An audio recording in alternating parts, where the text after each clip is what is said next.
Well, I'm Roger Hertog, chairman of the Tikvah Fund, and let me welcome you all to what I think will be a really interesting evening. And it's about, I think, an important book. So let me just say, it's an honor to introduce the editor-in-chief of the Jerusalem Post. Like me, I will bet most of you read the Jerusalem Post online, because it's a way to really get very high quality information about what's happening in Israel. The author of this great new book is called Shadow Strike. And Shadow Strike is the story of Israel's secret mission to eliminate the Syrian nuclear power. His name is Yaakov Katz. Yaakov was born in Chicago, now lives in Jerusalem with his wife and family. Among his prior books, which was another terrific book, The Weapon Wizards, How Israel Became a High-Tech Military Superpower. Before I'm going to begin our conversation with Yaakov, let me just put some contextual history so that everyone gets a sense of the backdrop to this story. I think you'll quickly understand why it's important. It's 2007 in America. It's late 2007. The Republicans have just lost the House and the Senate. We're doing terribly in Iraq. Bush's approval ratings are near the low of its presidency. And at that very moment, he makes a courageous decision and announces not only will we be not leaving Iraq, but he is going to order another 30,000 troops to go to Iraq with an effort to win the war. Israel is then being led by Prime Minister Ehud Olmert, who has just experienced a military setback in Lebanon in 2006, on top of which the media, political insiders, are trumpeting that Olmert is likely to be indicted for bribery and corruption. With that stage set of the political environment, our story begins in April of 2007, when a short, burly, balding man who happens to be head of the Mossad, Maya Dagan, comes to the White House for a clandestine meeting with Steve Hadley, Bush's national security advisor, Elliot Abrams, the deputy national security advisor for the Middle East, and, surprisingly, the Vice President of the United States, Dick Cheney. So, Yaakov, I think the best way to start, let's presume we were eavesdropping on that first pivotal meeting. And the book actually almost makes you feel you are there. What was the reason that the head of the Mossad came to meet in secret with the vice president and two of Bush's national security advisors? Second part of the question is, what did he want the United States to do? And related to this, what did Maya Dagan show them? And if you can, how did Israel get the information that Dagan was about to show them? Well, before I answer, I just have to say thank you very much to Roger, who's really been a great friend and counsel.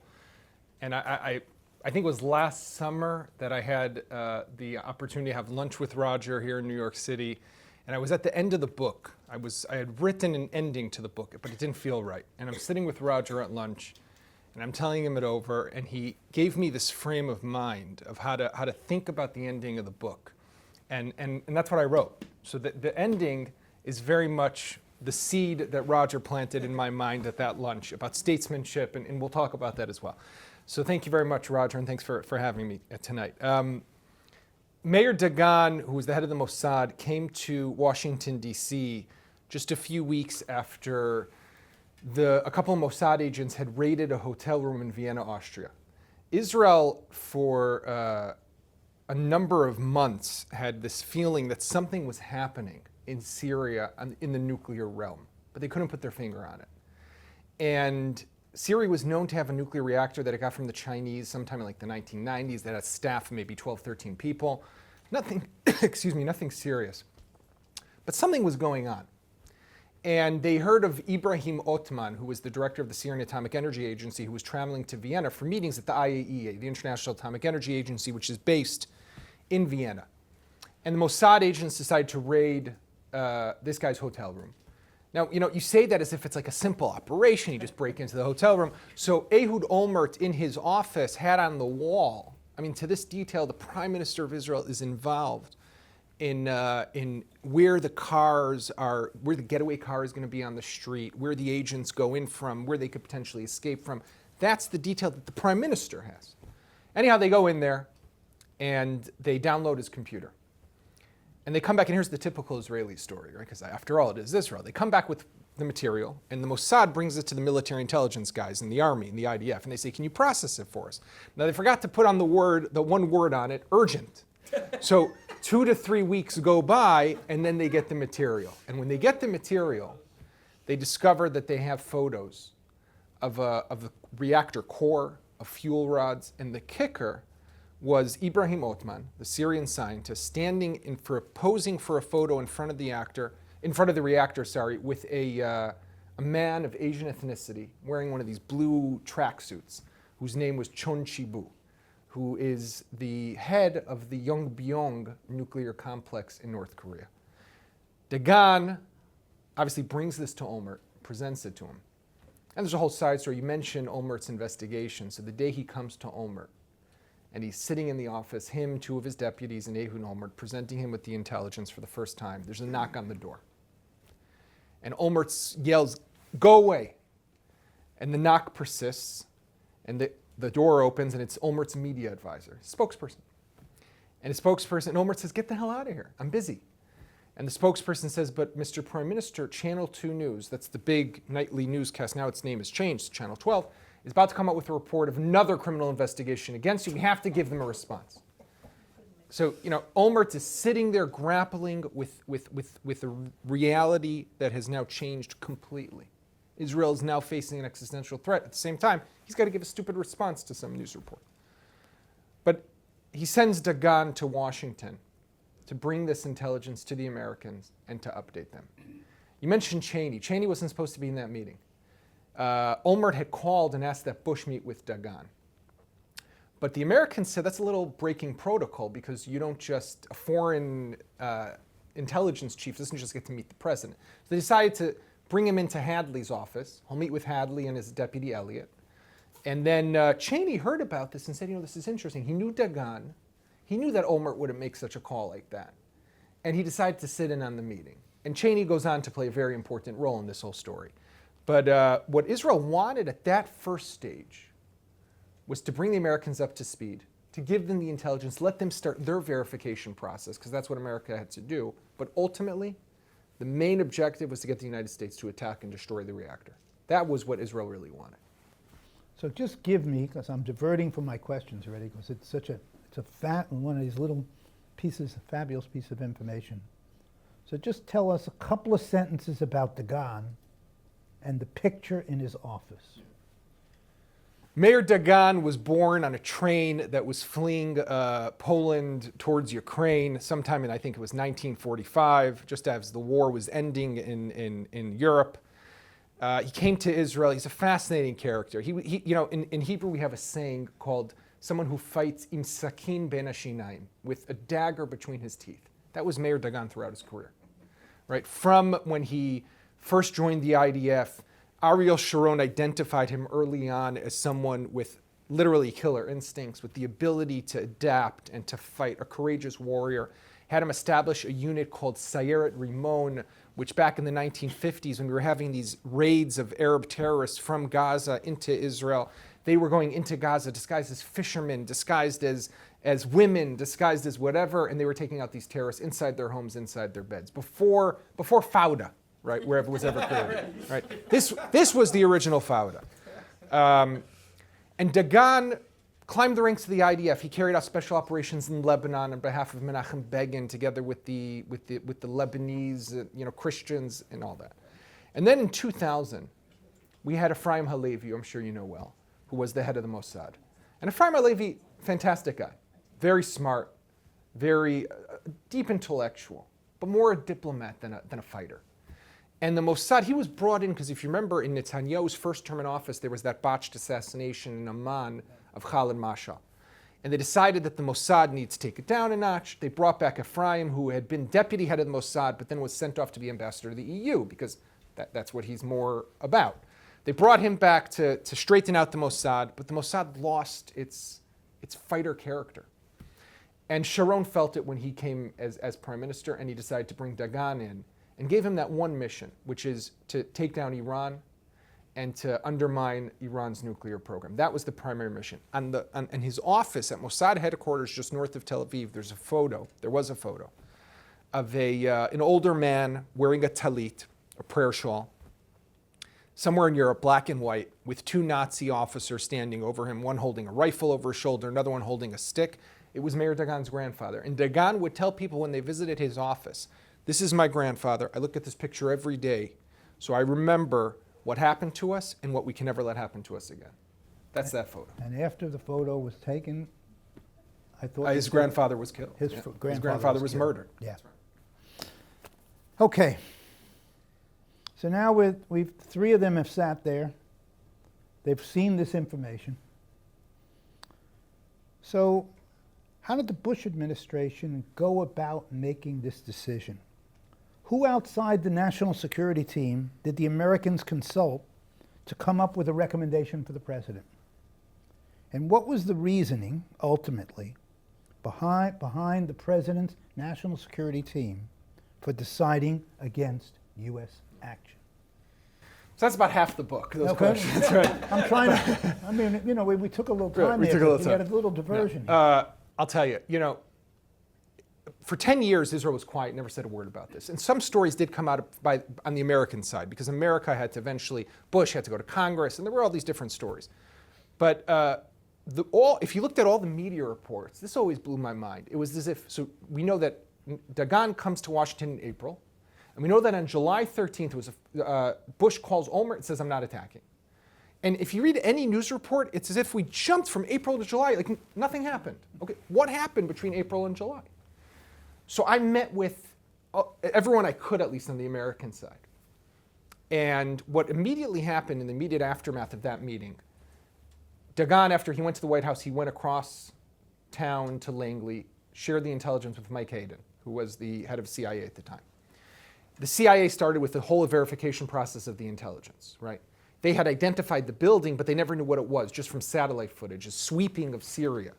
They didn't know what it was. They had to see that these photos were real, that they were doing, and other ways of collecting intelligence. Within the White House, Bush created two groups. The first was the principals. So that was Cheney, Hayden, Secretary of State Rice, Secretary of Defense Gates, the Chief of Staff, the chairman of the Chiefs of Staff. And those were the people who were gathering almost on a weekly basis in Hadley's office, and they were talking about the issue. What should we do? On the lower level, you had what they called the drafting group. Each of the principals appointed a deputy to be part of this group, and these were the guys who were doing the heavy lifting. So you had Elliot Abrams from Hadley. You had Eric Edelman from Gates. You had Elliot Cohen, who was the counselor in the State Department from Rice. You had Steve Kappas, who was Michael Hayden's guy. And they would gather, and you had James Jeffrey also, and who's now within the administration, right? And you had these guys, and they would sit there, and they would come up, and they tried to think up ideas. And there are a lot of little side stories to all this, right? You know, their first meeting in the White House Situation Room, they're sitting around the table, they're just getting settled in, door opens up, Bush is standing there. Bush, it's the president, he doesn't just walk in on meetings. That doesn't happen usually. And they all jump up, and he says to them, "If one word leaks out, I fire all of you. All of you get fired." It was an amazing experience. Everyone I talked to within that team spoke about how this was the way a government is meant to handle these types of issues. Remember, not a word leaked out. Not a word leaked out here, not a word leaked out in Israel. That itself is fascinating. But the groups, what they were doing was that they were coming up with different ideas. So their first idea was we could attack, right? They spoke with the army, they came up with the plan, pretty easy, sent a couple of stealth bombers, they were within range, dropped their munitions, done, story over. That's something America's never done. America doesn't just go in and randomly attack another country's infrastructure. That's one thing that was considered. And then there were special operations that were considered also. That was deemed not to succeed, have a greater chance of succeed because special forces wouldn't be able to carry as much explosives with them as you could with like a B-2 bomber. Then you had diplomatic tracks. We'll just go straight to the IAEA or to the United Nations. In the end, they came up with a hybrid. James Jeffrey, he pretty much was the guy who came up with this concept of what we'll do is we will, I'll tell you another thing. They thought one idea they came up with was we'll attack, there was a water pump because the reactor was built along the Euphrates River because a reactor needs to get water to cool it and then it has to dispense of the heated water. So it was close to the Euphrates River. So one of the ideas was we'll bomb just the water pump, we won't bomb the reactor. And we'll kind of threaten them that way. That was thrown aside. In the end, the bottom line was that what they presented the president with was we go to the IAEA, we go to the UN Security Council, and we retain for ourselves the option still of attacking. We need proof of this reactor. That was what they came up with. But I really think, ultimately, Roger, that it had to do with is what you opened with. They're in Iraq. They're in Afghanistan. They are bogged down in these wars. The president is not popular. The last thing he needs is another conflict with another Arab Muslim state. And that's really, I think, what was the bottom line. Let's pull this thread a little longer. So it would be equally interesting, and this is why the book is really valuable, because you see it, this decision-making from both sides. It isn't just the U.S. You now get to understand it from the Israeli perspective, which is quite impressive, by the way. Mm-hmm. But it'd be interesting to learn the decision-making process of the Israelis. As we know, Olmert had plenty of problems at home. Yet once he told Bush, and I quote, when Bush told him he wasn't going to do anything, Olmert said, "I will destroy the nuclear reactor." Period. Israel went through an immensely sophisticated, elaborate planning process. Give us some idea of that process, who Olmert conferred with, how many people were actually aware of the strategy, and how, here again, how is it possible it didn't leak? Right. Especially in Israel. Didn't what? Leak. Didn't leak. Especially in Israel. You also had at the end, I think you had 2,000 people, more or less, who had signed confidentiality forms in Israel, and it still didn't leak. These were people who were read in, but I think there's a number. I think one of the real reasons it didn't leak was because people understood what was at stake. At the end of the day, we're not talking about another Hezbollah arms truck on its way from Syria to Lebanon. We're talking about the future of the Jewish state. A Syrian reactor would change everything. Had the potential to change everything. I think people realized the magnitude of what they were dealing with. In Israel, what Olmert initially began to do was to start to read in members of his security cabinet on an individual basis. Each one was brought to most times to his residence, to the Prime Minister's residence on Balfour Street in Jerusalem. Oftentimes, Mayor Dagan or Amos Yadlin, the head of the military intelligence, were there as well to give the intelligence briefing, to show the information. Security cabinet members had to sign confidentiality forms as well. That was Olmert's way. He wanted to start to recruit individuals one by one. He also met with former prime ministers. He brought in Ehud Barak for a briefing. This was before Barak had joined. Barak in the middle joins the government because he wins the Labour Party primaries. I got to interrupt. To see Barak in action, this brilliant fellow, he's a really complicated fellow. And when you watch this unfold in the story, you just see what he's doing and what he's not doing and what he's arguing against and what he's arguing for. Yeah. The two Ehuds go at it almost from the get-go. Olmert felt that Barak was trying to undermine him. Barak felt that Olmert was stupid. I mean, that's the easiest way to say it. And therefore they were really just going at it from the beginning. But anyhow, so he brought in Netanyahu, he brought in Bibi, he brought in Barak, he brought in Peres. He briefs all of them. He tries to get buy-in from everybody. He understands that this is what he might need to do. And this is still what the Americans are considering. But he wants to try to build up, and he starts security cabinet meetings. And they start going over the intelligence, and they start debating until everything culminates on a security cabinet meeting on September 5th, when they gather for several hours. Olmert gives every member the opportunity to speak. He's already prepared because Barak, I mean, just to give you one little snippet of what happened with him and Barak. At one point during a cabinet meeting in August, Ehud Olmert had asked the IDF to present the latest PowerPoint presentation on what's going on and where they're at, what are the options again, etc. And Barak, in a power play, says to this general, Ido Nehushtan, who later on becomes the head of the Air Force, sit down, I didn't give you permission to speak, in front of the cabinet. So Olmert, Ido Nehushtan sits down, because he's listening. His commander is the defense minister. Ehud Olmert sees what's going on. Now, what Barak didn't know is that Olmert had sat with Ido the night before, had gone over the PowerPoint presentation. So Olmert said, no problem, I'll present it to the cabinet, because he knew it already. Later, Barak goes back to his office and writes a letter, sends it by a courier to Ehud Olmert, because no, they can't talk by phone, right? So he sends him a letter saying this is unacceptable, I'm the defense minister, you can't meet with officers. So Olmert sends him back a letter. Ehud Barak sends him back a letter. They exchange, I think, 7 letters. 7 letters in the span of a couple of days. I mean, we're dealing with a mess, like a serious issue. And this is what these politicians are dealing with, right? Now, I mean, on the one hand, it's sad. On the other hand, it's the reality. This is what happens in a cabinet and in politics and in Israeli politics, right? So you had that going on. Olmert, I think, ran an exemplary system here, really to his credit. He really went, he played it by the book. He went through each individual. He gave the updates. He stayed quiet. He stayed focused.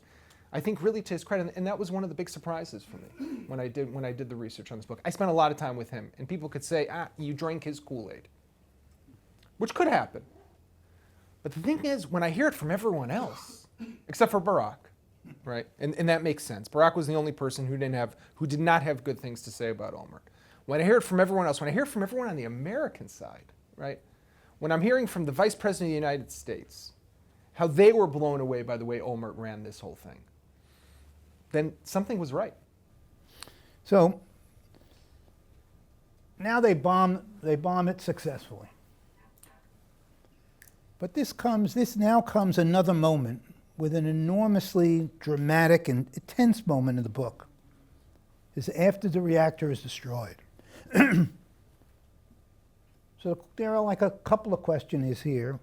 Why didn't the radar or satellite technology, whatever technology Syria had, didn't pick up these planes flying across Syria to the northeast part of Syria? And what were the military preparations? Because Adlin is saying there's a chance that Syria is going to attack us. And maybe Hezbollah will attack us. So how did they prepare military reserves without it getting out that this could be a major war? You guys, you ever see the movie Wag the Dog with Robert De Niro and Dustin Hoffman? Where I think it's Dustin Hoffman is the movie producer, De Niro is the spin doctor. I have it the opposite. Whatever it is, they come up with a fake war to distract the U.S. public from this presidential scandal. So in Israel, they basically had to do the same because they had to prepare for a war with Syria. Now remember, you had framed it perfectly in the beginning. We're a year after the Second Lebanon War, right? We had fought a war that they found, the government, the Commission of Inquiry, found failures and flaws from the top all the way down to the bottom. And now they're still rehabilitating, still rebuilding the IDF, repairing, and now they might be facing a war not against Hezbollah, but against the largest conventional enemy that Israel has. And this is 2007, when Syria still has all of its chemical weapons, all of its Scud missiles, its army's intact, all its tanks, more tanks than Israel, more soldiers than Israel. How do you prepare for that? So they had to come up with some wild ideas, right? that Syria might be thinking that they can attack us because of the way are showing in this Lebanon war. And they started to just spread stories. I was on the receiving end because I was the military reporter at the time. And I remember only later, it took me years to realize all this, that they were leaking to us nonsense, right? Just to get us. I mean, I was once fed a story about how in Syria, soldiers were being given motorcycles and anti-tank missiles because they had learned from Hezbollah that they were going to drive around now in motorbikes and shoot off anti-tank missiles. I don't think it was necessarily true, but they were feeding stories like this all across the press, right? So that was one thing they did. With regards to the radar detection, as you asked, just one word about I met the pilots, and they're How many? well, you had four F-15s, four F-16s, right? But these are, this is like in Hebrew we have the saying melech haaretz, salt of the earth.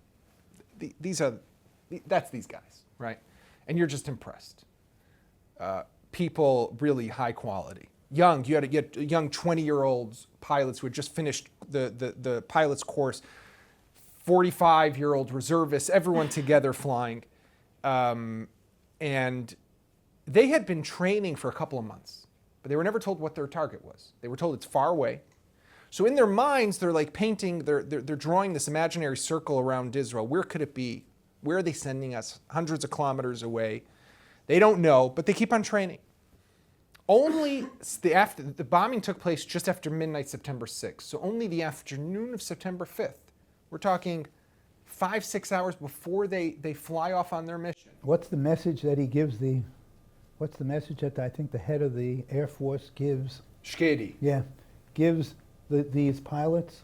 Well, I mean, he comes down there, he shakes everyone's hand.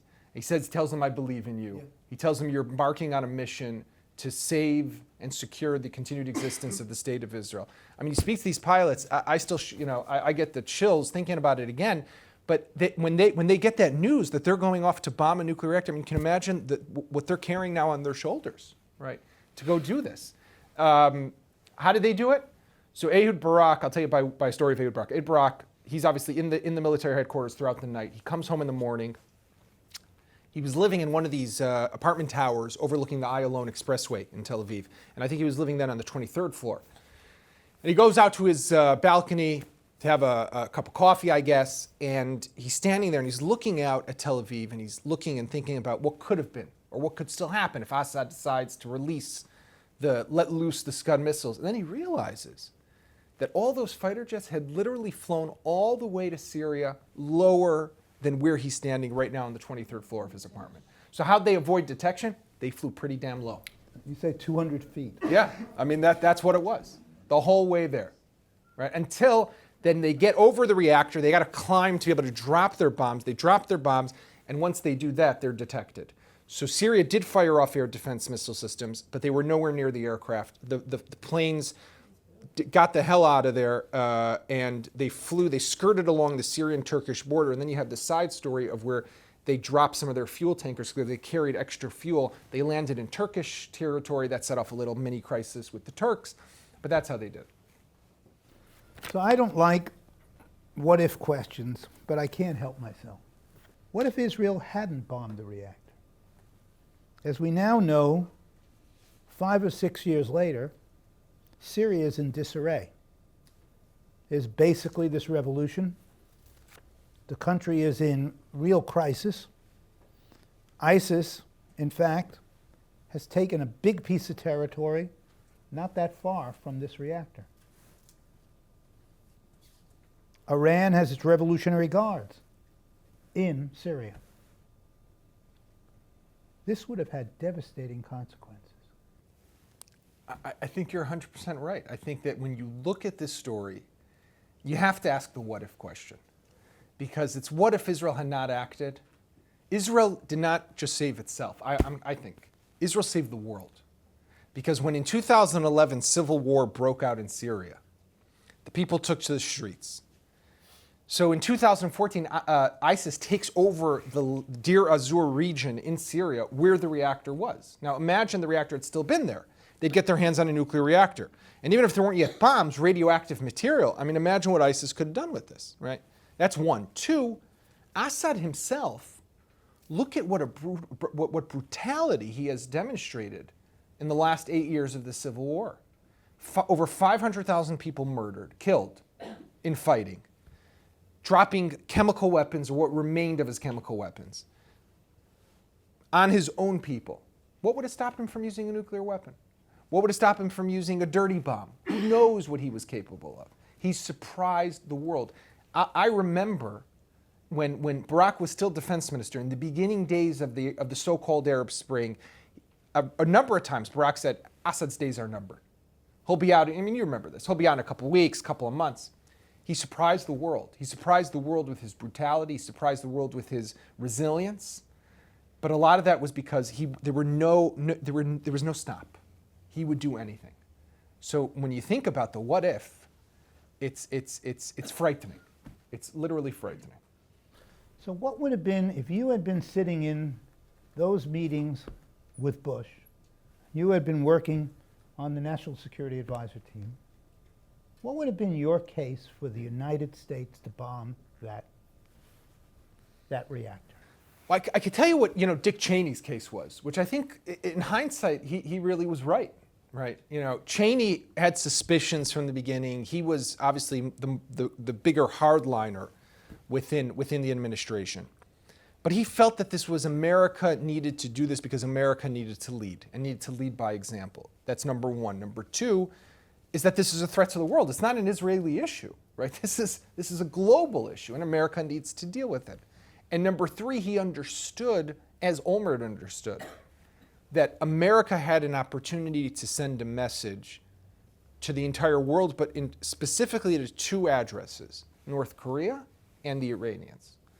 If America, it's one thing for Israel to attack. We're the obvious, usual suspect, right? We did Iraq in '81 when Israel bombed the Iraq reactor. Syria is just over our border. Of course, we'll do something. But if the United States takes action, the Iranians have to think really hard if they're going to continue with their own nuclear program. And you talk about North Korea. Look at how they've been playing with the world in the years since. Just this past week, testing another ballistic missile. They got away with the greatest act of nuclear proliferation known to mankind without paying a price. And I tell this story here in the book of how they go, this diplomat, Chris Hill, who ran the six-party talks, because those were the negotiations the U.S. was running at the time with North Korea, goes to Beijing a few weeks after the bombing, shows this guy Kim Kwai-Gwan, who was the North Korean nuclear negotiator, shows him the photos, says, what the hell is this? And he basically, and Gwan says, it's all fake. But like they took him out, they put him away. Not only that, they removed North Korea from the list of states that sponsor terrorism. Trump put them back on in 2017. So then when you look at North Korea, at that point in time, North Korea had tested one nuclear device in October of 2006. Bush had warned that if they're caught transferring technology, they're going to pay a price. Well, they were caught. And they paid no price. They were rewarded. On the contrary, they were rewarded. And then you look through the Obama years from 2009 to 2016, they tested 4 more bombs. And then in 2017, another bomb. So tell me that this didn't teach them a bad lesson. It taught them a terrible lesson. And I don't know that you could have stopped them. I don't know what could have been. But what I do know is that this shows us just how important it is to stop the Iranians now. Because if North Korea can't be stopped anymore, even after proliferating nuclear technology, America couldn't stop them. How are you going to stop the Iranians once they have nuclear weapons? Okay, last bit of gossip. It isn't gossip because this is history. But I think we'd all be interested in understanding the vastly different reactions on the part of the President's national security team. So how would you characterize Rice and Gates versus Bush and Cheney in their reactions to Israel wanting to, at that point in time, take this act on their own? So I'll say openly, there were 3 people in the administration who refused to meet with me, right? And I tried so many different ways to get to them. George Bush, Condoleezza Rice, and Bob Gates. And I think it comes as no surprise that those are the 3 who, no matter what I tried to get to, would refuse to meet with me. Because those are the three who, and I didn't come in with, people will say I took an opinion, I took an approach, that's fine. People could say whatever they want. But I came in with really no preconceptions or judgment. But they, in my opinion, and I think the story tells it as it is, they come out on the wrong side of history here. Those three, especially. Bush a little less, but Rice and Gates for sure. Rice had this idea that Israel needs to be weak and needs to be dependent on the United States, and only that way can we get Israel to do what we want it to do. And I heard it. First of all, she writes a bit about it in her own memoirs, but I got the full story and what she said and the he said she said from her staff, and from the people who were in the room with her.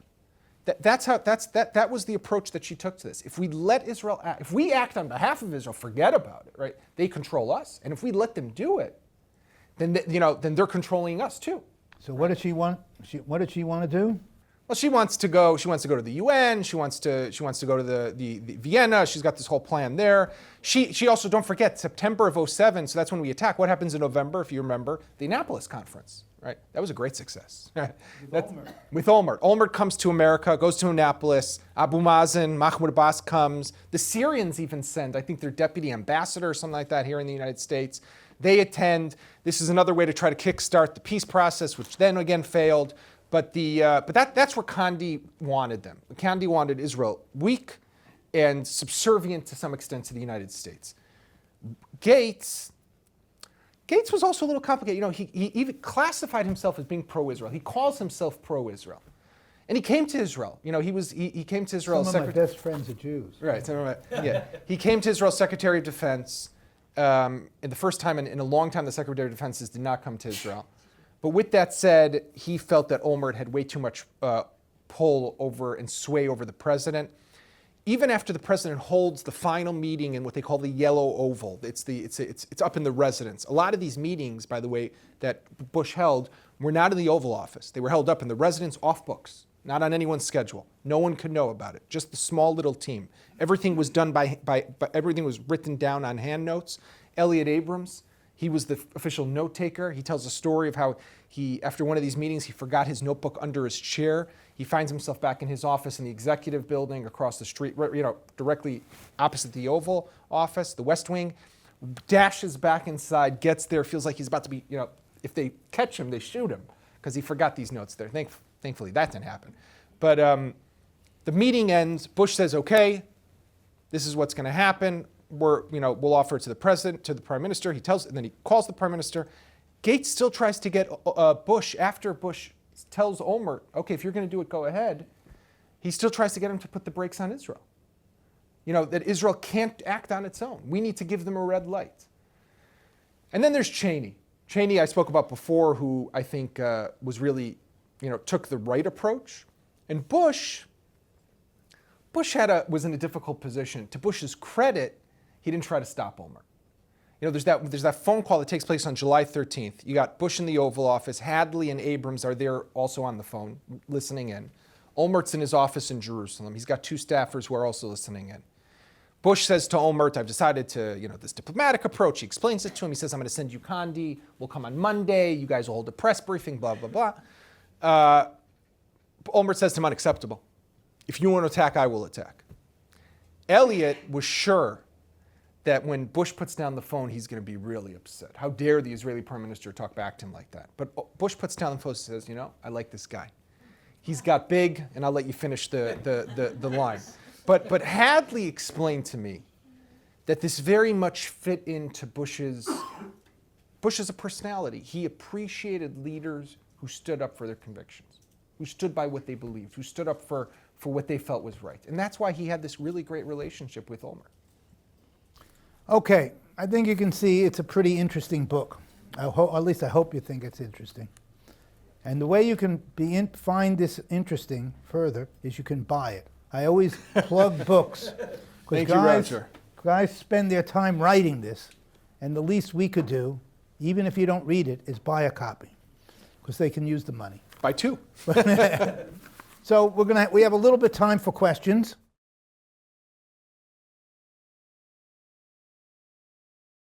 It's a great question. I think we have partners, but to a certain extent.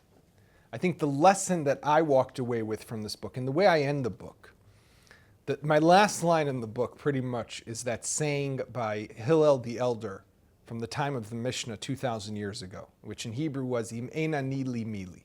If I'm not for myself, who will be for me? That is, I think, the primary lesson you learn from this book, is that when it comes to Israel's security, there is no such thing as an international security situation, right? Where the international community comes to your rescue. It's about what you have to do on your own and how you make those tough decisions. And by the way, this is where Roger, what I said at the beginning about helping me frame that ending and this is where Roger helped me, was that this was what Olmert did ultimately, was he sent a message of how someone in an impossible situation can make an impossible decision. Because there's look, you think back to Olmert for a second, right? The criminal investigations a year after the war, he's got the President of the United States who says to him, I got your back, man. I'll take care of it. Now, it's not the answer you wanted, but I'm going to take it to the IAEA, I'm going to take it to the UN, if they don't comply, I'm going to bomb it. So with his weakened position, Olmert could have said, B'vakasha, go for it, I'm with you, right? And he would have had cover because he has America who's saying, I'm going to take care of it. But he still, no one would have been able really to blame him for that.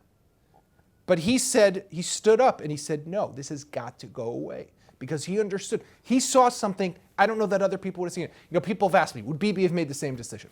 I don't know. Because I don't know, only when you're there. It's the story of your life. It's like Menachem Begin in 1981. He decides to attack the Iraq reactor. Other people were opposed. Right? Shimon Peres tried to stop him. We all know that story. Right? The U.S. suspends delivery of F-15s afterwards. We get condemned at the UN Security Council. The whole world was against us. But Begin saw something that other people didn't. Would other people have done the same thing? Maybe, maybe not. But it's these people, it's their life story, it's what leads them, it's what they come with and leads them to this moment that everything together is what brings them to this decision. Israel discovered, as it gathered intelligence on Syria, that Assad had kept this a secret from almost everyone in the government. His own cabinet didn't know about it. His own chief of staff didn't know about it. A select few. There was one general whose name is Muhammad Suleiman, who sat in an office down the hall from Assad, was very close to him. I tell the story how later, in 2008, he's shot dead by Israeli Navy commandos as he's sitting on the porch of his vacation, his seaside resort home in the town of Tartus in Syria. But anyhow, no one knew about it. So Israel figured that if they destroy it and they stay quiet and they don't embarrass Assad, Assad might prefer to sweep it under the rug and pretend nothing happened. Because the last thing he needs is for his people to see that he's spending billions of dollars on some adventure when they got high unemployment, high inflation, don't have what to eat, don't have how to pay their bills. So they gambled right, and it worked. That's why Israel for 10 years, can you imagine this is Israel? Right? Can you imagine, you mentioned before not speaking. Ehud Olmert is fighting for, not political survival, he's fighting to not go to jail. He ends up going to jail. Would other politicians not have pulled this out and said, I saved this country, and now you're sending me to jail, right? I don't think so. That, by the way, I said to him once, I said, Olmert, I think one of the greatest things that you did was you never spoke. I don't know how you did. I don't know how you held back, right? You're facing down, forget about the end of your political career. You're looking at a time in jail, and you never say a word about it because he understood what was at stake. It was bigger than him.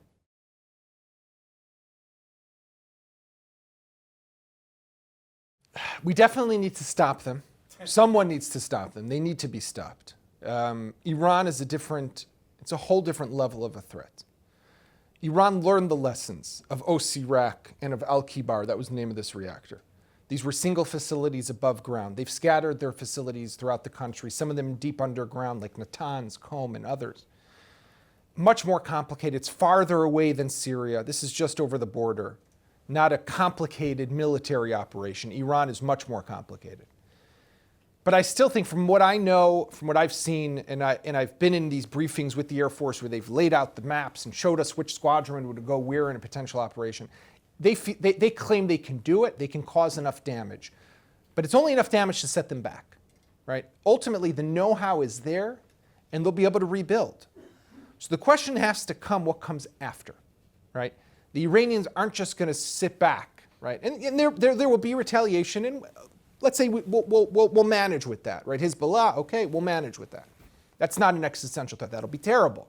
That's not an existential threat to the state of Israel. A nuclear Iran is, for a number of reasons. One is the possibility one day they'll use it. Two is the nuclear arms race it would set off. And three is it would impair Israel's operational freedom. I mean, we have what happened in Gaza just last week, right, this past weekend. Let's say that happens again, and Israel wants to go into Gaza and do something. And the Iranians say, if you cross that border, we'll drop a nuclear bomb over Tel Aviv. What do you do? Right? You can't live with this reality. So I hope we never get to that situation. I think what's happening now, and you kind of see this, right? So U.S. sent the Lincoln Strike Force they crossed the Suez to the Gulf. The president has imposed new sanctions on the steel. Just the other week, he got rid of all the waivers on the oil exports. America wants to get the Iranians back, and Trump spoke about it today. He wants the Iranians to come back to the table and renegotiate a better deal. We got to hope they do, because this deal is bad. Even if they stick to it, which now they just said the other day they're not going to, but even if they do stick to it, well, it gives us a little breather. Ultimately, when it ends, they will be a jump away from a nuclear bomb, literally within weeks, if not days. And So let me just put this question in. It's in the book, so now we go a couple of years forward, and Bibi is the president. Bibi is prime minister, and Bibi in the cabinet wants to get the military, put them on alert for a potential attack against Iran. The head of the Mossad, Maya Dagan, and the head of the military, Gabi Ashkenazi, both of them... A new member of Knesset. What? A new member of Knesset. But both of them were involved Yeah. in 2007. Both of them stand up and say, you're violating Israeli law. We haven't gotten full support. It hasn't gone through the National Security Cabinet. They tried So here is Dagan going, and at one point, obviously, really one of the heroes of the 2007 attack. And here, he's going to Bibi and saying, and he went public. He went public. Yes, he did. So how do you square that? First of all, they didn't like Bibi. I mean, no. To say it mildly, they didn't like him. They liked Olmert more than they liked Bibi. I think there was that personal element possibly to it. But there's also, when they had there was a security cabinet meeting at Mossad headquarters. And at the end of this security cabinet meeting, as everyone had gotten up to leave, suddenly Bibi says to Ashkenazi, I want you to put the army on high alert. Within 30 days, we have to be ready for an attack against Iran. As if like off the cuff. Now, it broke every protocol, because if you want to attack another country and you want to go on an operation of this kind, you need to get the security cabinet. Netanyahu is the prime minister, but he is not the sovereign authority within Israel. That's the cabinet. And it has to go through the cabinet. It did not go through the cabinet. So Dagan that's what Ashkenazi says, if you do this, they will detect it, and it will lead us to war. And we're going to be in a war. And Dagan is even more harsh. He's harsher. He says to him, this is against the law what you're doing. And that really ended Dagan's career. At that point, his tenure had been extended. At that point, that was pretty much, he knew he was on his way out. And he ultimately was on his way out. I think that they understood that Iran was of a different scale. They felt there was still more time, and that the international community could still do something. That was their opinion. Whether they're right or wrong, we still don't know, because the Iranian story is not yet over. Well, Israel has attacked in Syria hundreds of times in recent years, we know about. It's reduced, it's dropped in the last couple of months. And you'll remember that a few months ago, a Russian plane was shot down by a Syrian air defense missile. And the Russians then blamed the Israelis, because Israel had just attacked another Iranian target in Syria, that they used the Russian plane to cloak their radar. And that set off a big crisis. Netanyahu has gone to Moscow a couple of times, has tried to, at first Putin didn't want to meet him. If you remember, a few months ago, Netanyahu went to some meeting in Paris, which was something that he never would have attended. It was all just to try to get a couple minutes with Putin, right? Putin was not willing to talk to him. Now things are a little better, but Israel is much more restrained than it used to be. When there are high-level targets, it finds ways to try to act, but much lower profile, below the radar, not like it used to be.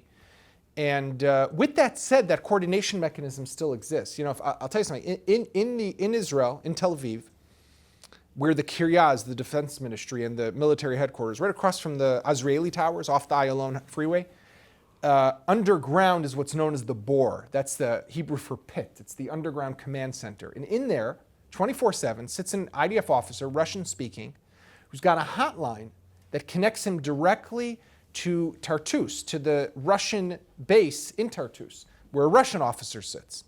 And if I had told you a couple of years ago that you'd have a hotline in the most sensitive command center in Israel, connects to Syria, we never would have believed that this is even possible.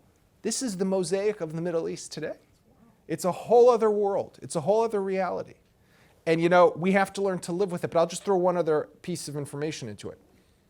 This is why it's important that America stays in Syria. And I try not to tell America what to do.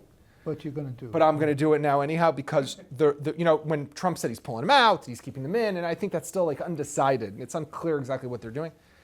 If America disengages, the Russians are there, and you know, let's be honest, the Russians have only one friend, and that's the Russians. They don't care about Israel as much as, you know, that their alliance with us it's an interest-based alliance. We need an engaged America because we need to counter what could potentially happen if that vacuum is created in the Middle East. They're as ready as can be. I can tell you, you know, the book had to go through, in Israel, we have something called the military censor, right? And any story of national security had to go to the censor and has to be approved by the censor. And the censor, until a year ago, was still banning any publication on this story. And I started working on this in 2016 because I felt that we're coming up on the 10-year anniversary, and I wanted to write a story for my newspaper. And I knew about the censor, but there's a way to bypass the censors. You talk to foreign sources. That's why I started meeting only with Americans. I said, I'm not going to talk to a single Israeli, only Americans, and only on the record that I can quote them, because then the censor can't erase what they say. Then as I started to meet with the Americans, I discovered what's going on here. I said, this isn't a story, this is a book. And I couldn't hold back. I had to start meeting with Israelis. But I'm meeting with Israelis, now I'm getting into trouble. So I go to meet with the censor. And I know her for 15 years. She's a brigadier general. She used to be her name is Ariella Ben Avraham. She used to be in the IDF spokesperson's office. And I go to her and I tell her what I'm doing, which is not often done. You know, you don't go to the censor and get pre-approval. I've written a couple of books. I send them stories every day as the editor of the paper. But I felt like I'm not going to waste my time. You know, I don't have that much time anyhow, and I'm not going to waste it on doing something, and then they're never going to let me publish it. So I go to her and I tell her what I've done. I tell her where I'm at. I say, I feel like I'm down a rabbit hole.